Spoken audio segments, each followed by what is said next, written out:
cómo debe ser el hábitat en el que se desarrollan las ardillas, un hábitat que sea ideal y cuál es su dieta para que ellas se desarrollen adecuadamente.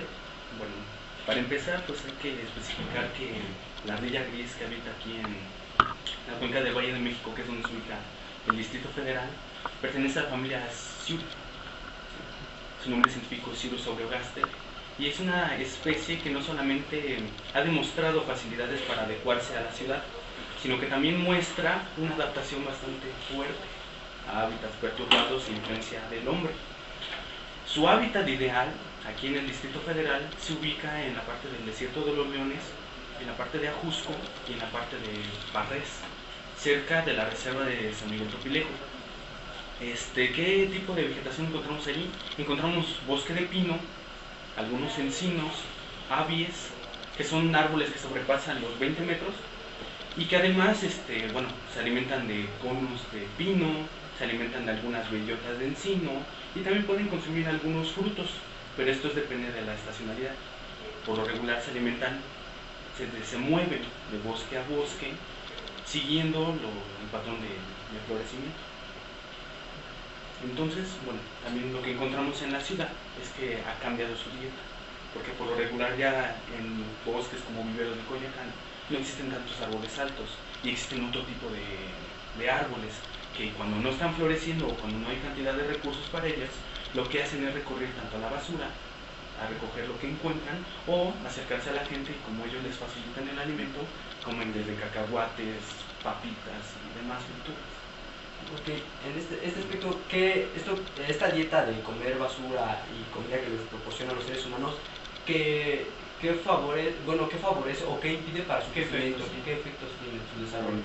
Para empezar, de primera instancia, podemos decir que, también un dato que se me pasaba a decir, es que la ardilla gris fue introducida a mediados del siglo XX a diferentes zonas de la ciudad. Nosotros recordamos, nos podemos ir un poquito atrás de la historia de la Ciudad de México, era un lago. Entonces, por lo mismo, todo lo que encontramos, tanto vegetación y construcciones, todo es de manera artificial. Una vez que la introducen en los viveros de Coyoacán, empieza a cambiar ciertos parámetros, porque ya desde que un animal silvestre entra en contacto con el ser humano, empieza a perder ciertas características y ciertos parámetros con los que él estaba acostumbrado a vivir toda su vida. Por lo mismo, cuando empieza a tener contacto con el hombre, empieza a cambiar no solamente su alimentación, como ya lo habíamos mencionado, empieza a recurrir a tomar lo que encuentra. Primeramente, como ya se los había dicho, si empieza a tener contacto con la basura, empieza a tener contacto con agentes patógenos. Empieza a tener contacto con ratas que tienen bastantes parásitos. Y eso implica ya un problema directamente para ellas. Ese es por un lado.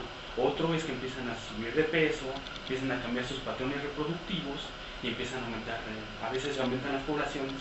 Y eso trae problemas porque empiezan a pelear entre ellas, empiezan a haber problemas de comportamientos agresivos. Como observación personal he encontrado algunas que han tenido cola.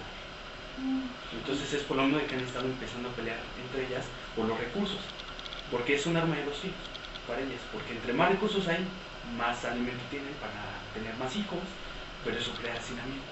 Ese también es otro problema que les produce. ¿Sabes por qué introdujeron a las ardillas o quién fue el que las introdujo? Pues ahora sí que hay varios factores.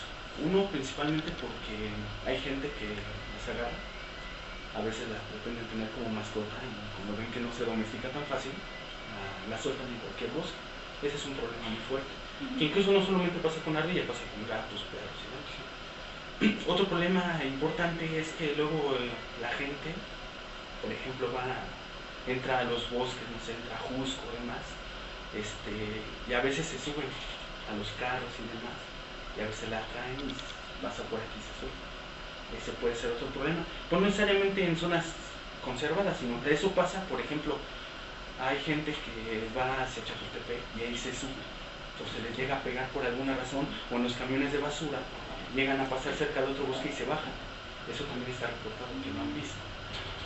Y pues ahora sí que otro punto también muy importante es que las autoridades, sin saber y sin premeditar algún efecto negativo para la zona, se les hace fácil decir, tengo un bosque que se vea bonito con ardillas. Mete a la ardilla, no crea ninguna indicación de no alimentarlas, no cuida que haya un buen proceso de recolección de basura y empieza a crecer la población.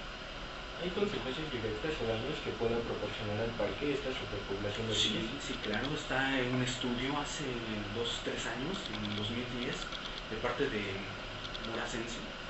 En este reporta que sí hay daños directos tanto a las plántulas, porque como sabemos Viveros es un parque que se encarga de reproducir especies forestales, y hay una afectación directa hacia las plántulas, tanto a las plántulas como a los árboles ya crecidos.